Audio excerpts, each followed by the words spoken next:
Bonjour chers étudiants et bienvenue sur ce TP sur les lois générales de l'électrocinétique. Le but de ce TP est de retrouver les valeurs des résistances de manière expérimentale. Alors, veuillez vous mettre sur la page 7 du polycopier.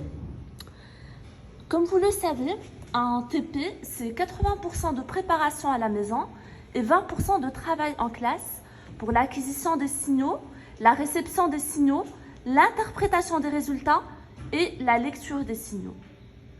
Alors, concernant les lois générales, quel est l'objectif principal?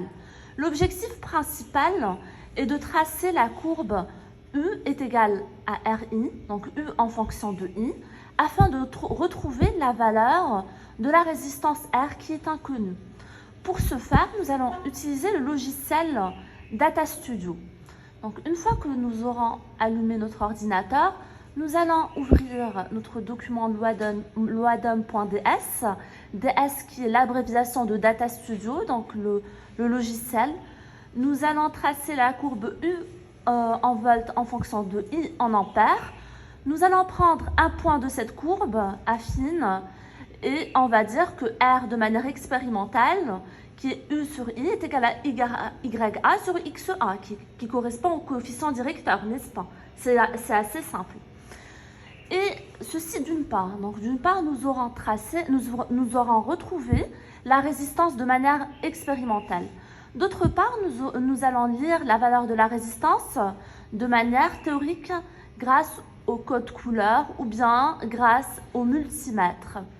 Alors, la résistance, pour lire la valeur de la résistance de manière théorique, grâce au code couleur, ça dépend. Ça dépend si on a 4 anneaux sur la résistance ou 5 anneaux sur la résistance. Alors, si on a 4 anneaux sur la résistance, les 2 premiers anneaux correspondent aux chiffres, le 3e anneau correspond au 10 à la puissance et le 4e anneau correspond à la tolérance. Le 5e anneau, dans le cas où nous avons 5 anneaux, les 3 premiers anneaux correspondent aux chiffres, le 4e anneau correspond à 10 à la puissance et le 5e anneau correspond à la tolérance.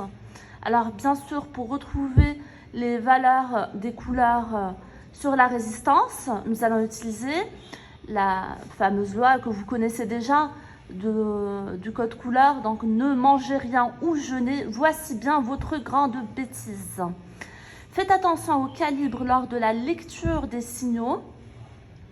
Donc, alors si par exemple, comme je vois sur la courbe qui est tracée sur le tableau, une division peut correspondre à 0,2 ampères horizontalement et peut correspondre verticalement à 4 volts. Donc, lors de la lecture de ma résistance, il faut bien faire attention au calibre qui est également l'échelle. Donc, nous allons reproduire tout ceci. Nous allons voir sur l'ordinateur. En fait, on va voir le côté expérimental. Alors, donc ici, j'ai mon générateur. Voilà. Donc, ici, j'ai mon générateur de signaux. Donc, c'est mon Pasco qui est allumé. Donc, là, j'ai la masse. Là, j'ai mon signal. Donc ici, j'ai ma maquette où je vais mettre mes résistances dont je souhaite mesurer la valeur. Et ensuite, eh bien, j'ai connecté ma maquette grâce à ce câble USB à mon ordinateur. Voilà. Alors, qu'est-ce que j'ai fait? Eh bien, je vais regarder. On va ouvrir le fichier Loadom. Très bien. Regardez, je vais sur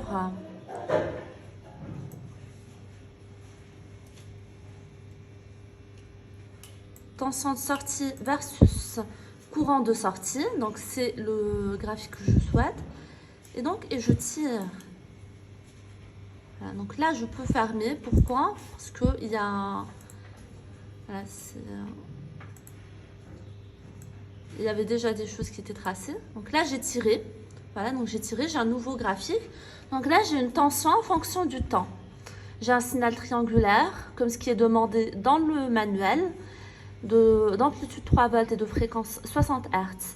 Donc la tension, je souhaite obtenir une tension sur l'axe des ordonnées. Mais sur l'axe des abscisses, qu'est-ce que je souhaite obtenir? Là, j'ai du temps. Qu'est-ce que je souhaite obtenir en réalité?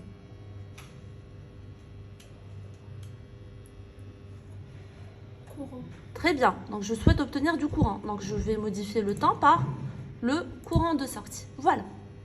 Donc là, j'ai obtenu la droite affine dont on a parlé théoriquement. Est-ce que c'est clair? Voilà. Donc là, moi, j'ai une résistance. Donc je vais démarrer mon activité. Voilà. Donc j'ai démarré l'activité. Je vais prendre un point. Grâce à cet outil d'analyse, je peux retrouver un point ici. Donc là, je prends cet outil d'analyse.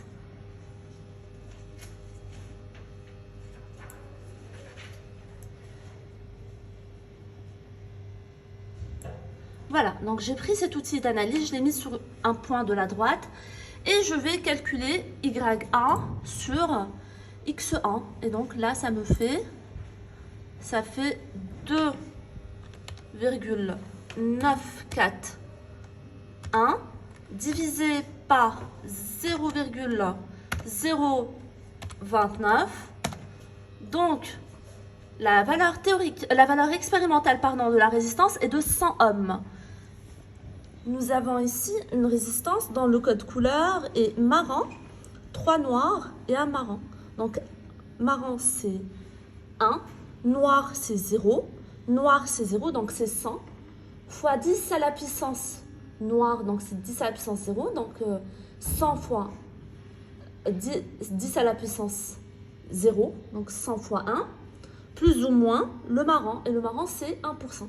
Donc c'est 100 plus ou moins 1%, donc c'est 101 que je devrais retrouver théoriquement. Donc la valeur expérimentale correspond parfaitement à la valeur théorique. Est-ce que c'est clair? Très bien.